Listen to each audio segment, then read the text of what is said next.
Hello, I'm Jeff Paur, senior writer with RealTime Fantasy Sports. Welcome to the RealTime Fantasy Sports Show. I'm joined by Logan Glaser once again. Logan, thanks as always for joining me on the RealTime Fantasy Sports Show.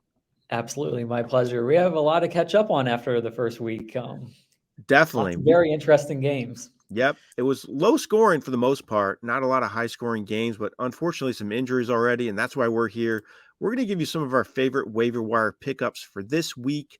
We're going to give you 3 guys each and then a streaming defense too, because a lot of people like to stream defenses. So we're going to give you a defense that isn't owned in too many formats that you can stream for week 2.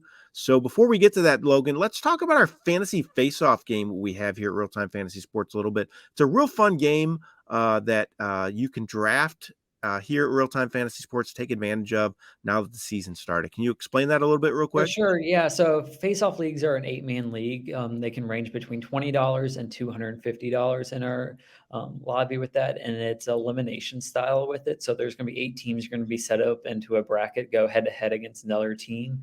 Each week, you're going to pick your own starting lineup with that, and then once you use that player, you cannot use them the rest of the contest. So if you use Patrick Mahomes in week 1, you cannot use him in weeks 2 and week 3 with that.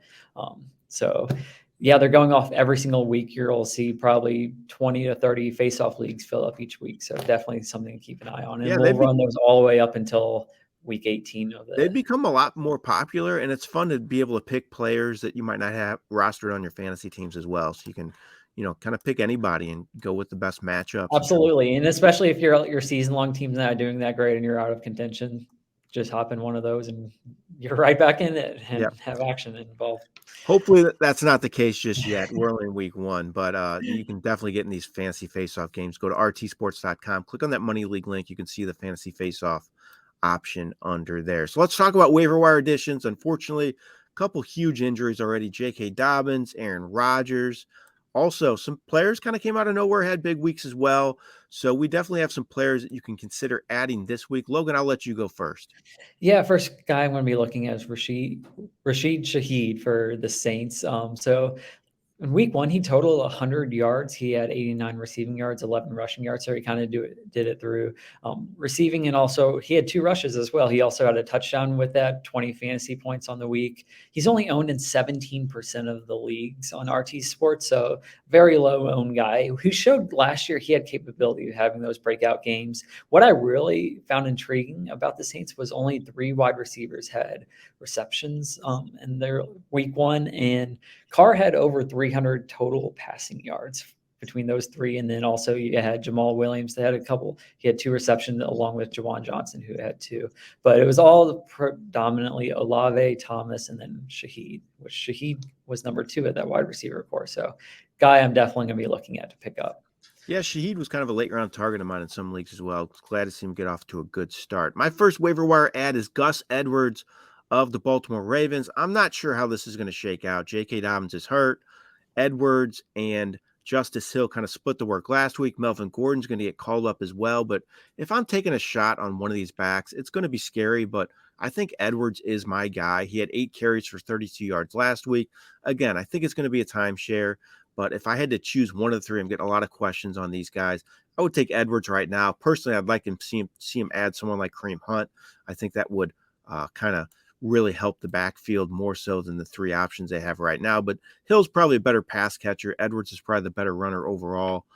So I think he should get the most work, has the best upside right now. So if I had to pick one, it's Gus Edwards, who's owned in 40.4% of leagues on our site. All right, Logan, give me your next waiver wire option for this. Yeah, week. next guy I'm going to be looking at is Hunter Henry. So unlike the Saints, the Patriots had a very balanced attack. 8 different players had receptions out of that wide receiver / tight end / backfield. Ramondre Stevenson had 6 receptions, so that was definitely up there with him. So Hunter Henry had 16 total points, and what was very surprising was he led all tight ends in points in week 1 with 16 points, which we mentioned all last year how weak that tight end position was, and it once again proved. There were a lot of injuries to that tight end position this year, or week 1, with marking injuries to Travis Kelce. So I definitely don't think Hunter Henry will be up there, but I expect him to be in the top 10 each week, and he proved that in week 1, and he's only 28% owned right now. Yeah, I was really surprised Henry wasn't drafted in more leagues. I mean, they moved to an offense where they historically used 2 tight ends, so I felt Henry was undervalued, and I was not surprised to see him do so well in week Yeah, 1. and So Mac Jones had over 300 passing yeah, yards too against the Eagles D, which is impressive. Yep. yeah. All right, my next ad is Kyron Williams of the Los Angeles Rams. This one kind of came out of nowhere. Cam Akers did start and led the Rams in carries, but he was not good. Williams was the best back. He played well with his workload. He had 2 touchdowns, finished with 17.4 fantasy points. I would not be surprised if Williams takes over as a starter at some point this season for the Rams. It just doesn't seem like they have confidence in Cam Akers as their starter. It just seems like they find ways to not play him. We saw that last year until the end of the season. So I think Kyron Williams is definitely a must add, especially if you're a Cam Akers owner. He's only owned in 27.7% of leagues on our site as well, Kyron Williams. So he's available in a lot of leagues. I think he'll be scooped up in most of them this week. Definitely a good ad. All right, Logan, give me your last player you're looking at for this week. For sure. Last one is going to be Jacoby Myers. He's more owned. He's around 70% owned, but he had just a huge game for week 1. He had 29.1 fantasy points, 9 receptions, 81 yards, 2 touchdowns. And those are kind of numbers you're expecting from Devontae Adams, but Denver did a really good job of shutting him down. They used a lot of double coverages on Devontae Adams, which led Jacoby Myers wide open, and he's obviously that number 2 target that we saw from that offense. So definitely a guy I'm going to be looking forward to, especially when you got a number 1 cornerback shutting down Adams. Yeah, definitely. Adams could get a lot of focus every week. That's a great call on that. Myers, another guy they spent a lot of money on the offseason, so you would have to expect that they would target him, and he was heavily used in week 1. My last player is another receiver and another Ram. Never thought I'd have 2 Rams on my list, but I do. It's Puka Ngata. He really looked great. The rookie out of BYU.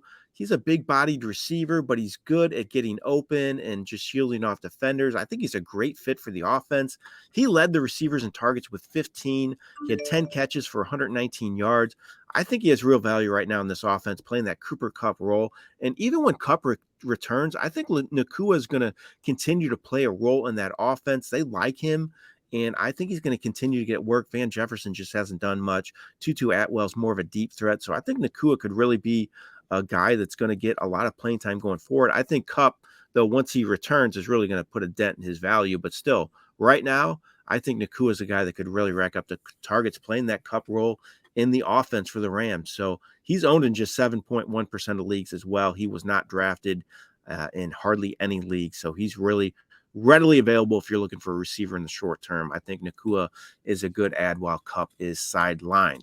All right, I told you we're going to give you a streaming defense as well. So I like to do this a lot and not spend a lot of draft capital on defenses. So tell me a defense that you think could be a good streaming option for this week, Logan.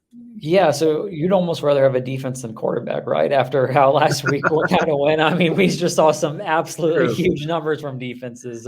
But this week I'm going to be looking at Bucks defense. There you go against the Bears this week. Bears looked awful. Last week against Green Bay. Green Bay just feasted against Justin Fields. They had 14 fantasy points from that. And Bucks defense actually looked okay against Minnesota. I expected that to be a lot more of a high-scoring game. But Bucks defense held the ground and got the win with that. They had 2 sacks, 2 fumbles, and an interception. So I expect similar numbers to that against the Bears and putting up at least 8 fantasy points, which I would gladly take from a defense with that. Definitely. My pick is the Arizona Cardinals. Never thought I'd be saying that, but they're owned in just 2.3% of leagues. So they're out there in nearly every league on our site. They play the Giants this week. They were a disaster last week. I know the Cowboys really, really good defensively, but they were in that backfield almost at will. And I think Arizona could get there as well. They had 6 sacks last week in their opener against the Commanders, 2 fumble recoveries. They were really one of the surprise teams for me last week because it seemed like they were trying to really tank their season, but they played hard. They were in that game. Defense looked good. So I think they're a good streaming option this week against the Giants. Logan, thanks so much for joining me on this first edition of our waiver wire show here at RealTime Fantasy Sports, giving you options to pick up. Also, don't forget to check out my column as well. It's called Wavering, and there's a lot more options on there as well, but we definitely gave you some good guys to consider for this week on this show. Again, Logan, really appreciate you joining me. Yeah, thanks for having me on, Jeff. Good luck navigating all those waiver wires in week 2, and good luck in all of your games. This has been Jeff Paur for RealTime Fantasy Sports. Have a great day, everyone.